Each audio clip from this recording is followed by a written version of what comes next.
Welcome to episode 96, crowdfunding and choosing Kickstarter or Indiegogo. Welcome to the PR Playbook Podcast, the only podcast giving you actionable skills and advice you need to execute a strategic PR program.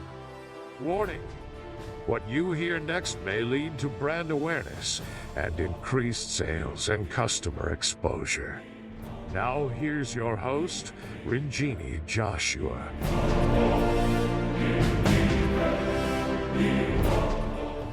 Welcome to episode 96. Today we're going to be talking about crowdfunding again and choosing Kickstarter or Indiegogo and what the differences between the platforms are. Choosing a crowdfunding platform is kind of tricky, and you might be wondering, what is the big difference?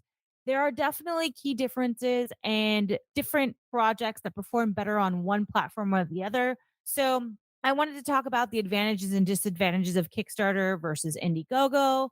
I had a very long partnership with Indiegogo. I also love Kickstarter, but they definitely are used for specific reasons. So, first, let's talk about Kickstarter and Indiegogo and successes. So, to date, there was a recent campaign. It was a fantasy author named Brandon Sanderson, and he secured the highest funded Kickstarter campaign at 20.8 million for from 84,000 backers in just 3 days. Now, one thing to note about this, and just like crowdfunding 101, is that this guy was already a famous author. And so when you are a brand that's funding on crowdfunding platform, you have to bring your audience. You cannot rely on Kickstarter or Indiegogo to make it or break it for you.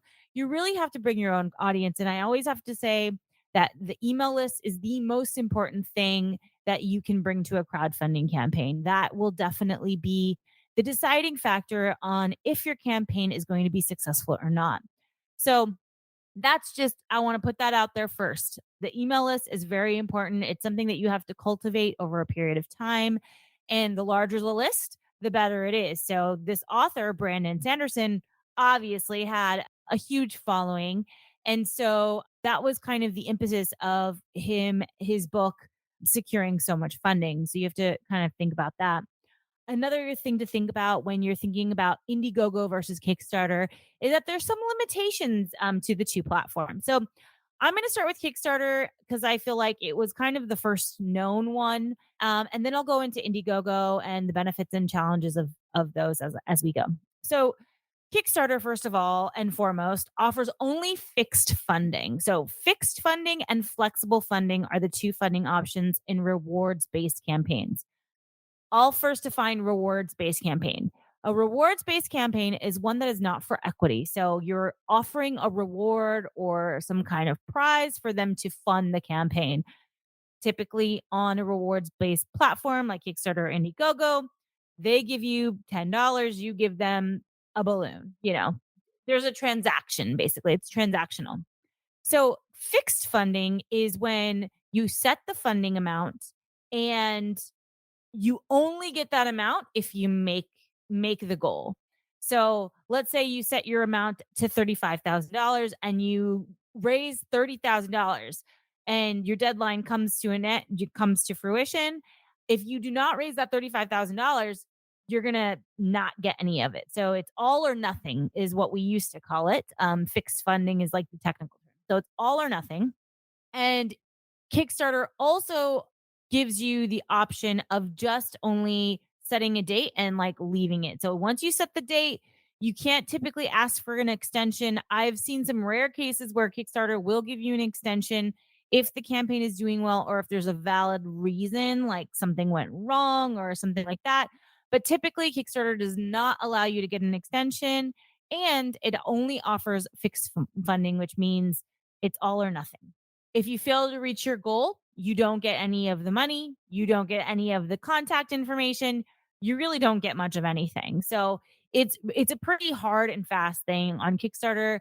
I always tell people you really have to go in buttoned up and have everything that you need, knowing that you're going to make it.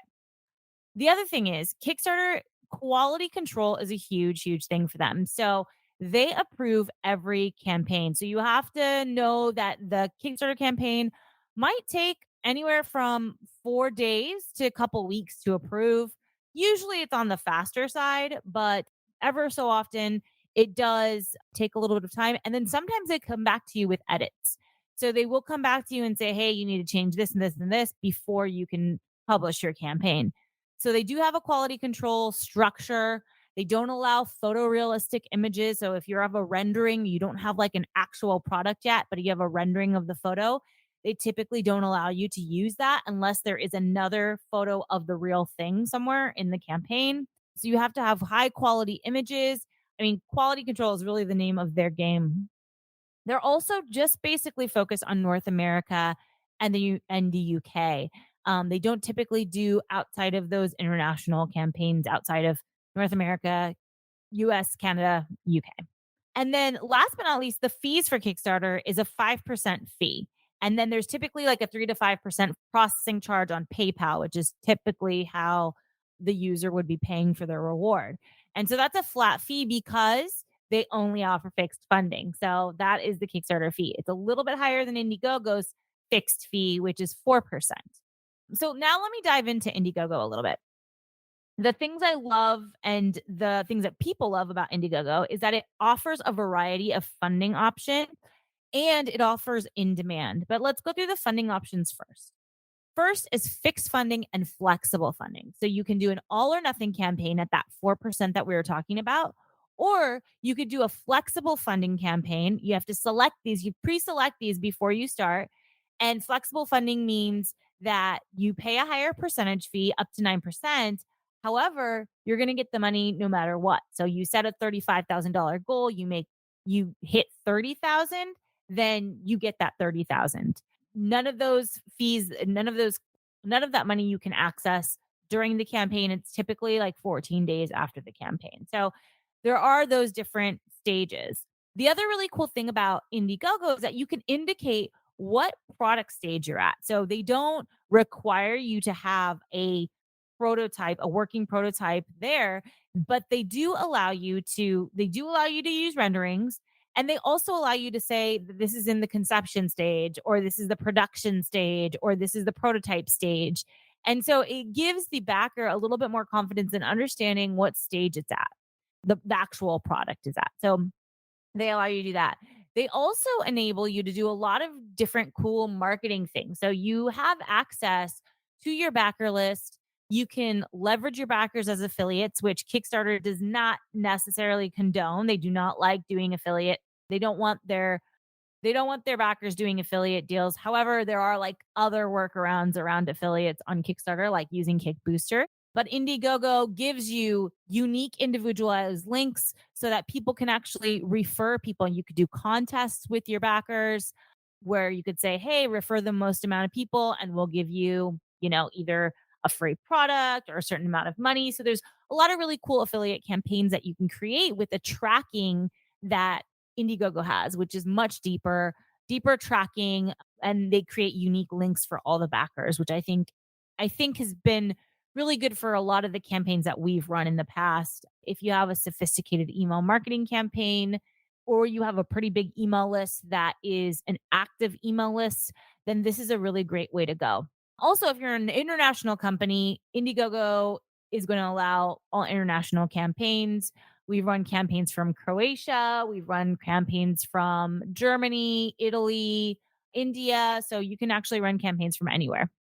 The other thing is that you can actually post and start a campaign right away. So let's say you wanted to start a campaign tomorrow. I would not highly not recommend it. I definitely would recommend at least a 3 to 4 week headway. But if you wanted to start a campaign tomorrow, you actually could do that. So on Indiegogo, you can start a campaign right away. And then going back to the fees, like I mentioned, they're between 4 and 9%, depending on if you did fixed or flexible funding.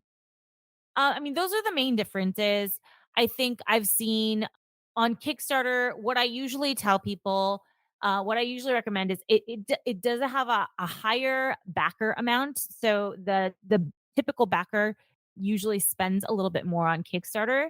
that quality control that Kickstarter does really produces some beautiful campaigns. So you really want to have that production quality campaign ready to go because you're going to have really stiff competition on Kickstarter. On Indiegogo, the guidelines for photorealistic renderings and prototypes are a little bit looser. But here's the thing, no matter what platform you do your campaign on, the better quality images and video you have, the better quality of backing that you're going to get. The whole fixed and flexible funding thing, I think not a lot of people understand it. So it's really more for the campaigner than it is for the backer. But again, Indiegogo and Kickstarter have their loyal backer followings. And so if you can get on those favorites lists or if you can get in with the Indiegogo marketing team, they usually can help support some of the more popular campaigns. And Kickstarter does projects we love and weekly emails. So there's a lot of different ways that you can get favoritism on either of the platforms. I really love Indiegogo mostly because of the tracking function and the affiliate marketing opportunities, but that's really only if you have a high quality, large email list. If your email list is good, but not great and not huge, then I would definitely go for Kickstarter because I think a lot more people, I think, see Kickstarter as the more credible platform, which I don't know that it's necessarily true. I will say I also love the fact that Indiegogo started a nonprofit sector for their platform.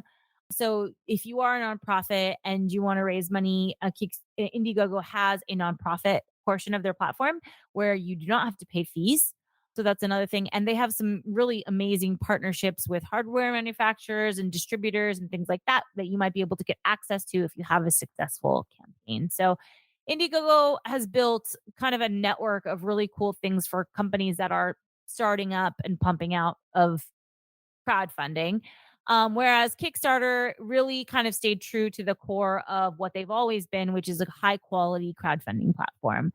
So again, you have to kind of weigh the benefits and challenges of both platforms. But I think depending on your product, you really want to, and depending on the size of your email list and the quality of production that you have, you just have to make a careful decision. If you have any other questions or would be interested in more insights, or you have a question about your particular campaign that you might be launching, feel free to reach out to me.